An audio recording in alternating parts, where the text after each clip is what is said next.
Shoqata e transportit në Shqipëri ka lajmëruar se ditën e hënë pritet të reduktohet flota autobusëve me 30% në linjat urbane në kryeqytet dhe në Kamës, nëse nuk do të ketë një mbështetje financiare nga ana e qeverisë.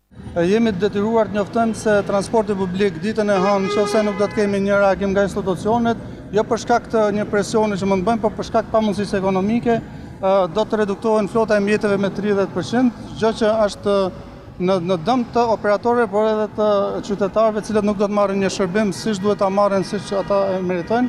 Shtrëngtimi i naftës sipas tyre ka një ndikim shumë të madh në rritjen e kostove operative të linjave.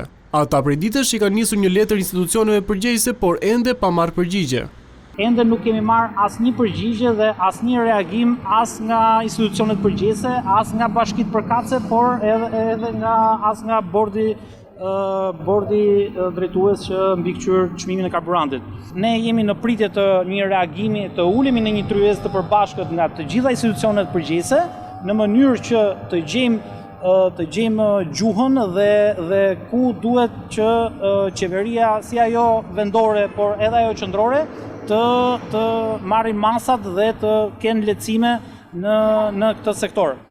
Sipas të dhënave nga shoqata e transportit, në Tiranë dhe Kamës operojnë 310 autobusë urban që në skenarin më të keq pritet të reduktohen në bazë të matjes së kostove që kanë përcaktuar operatorët privat që i kanë këto linja.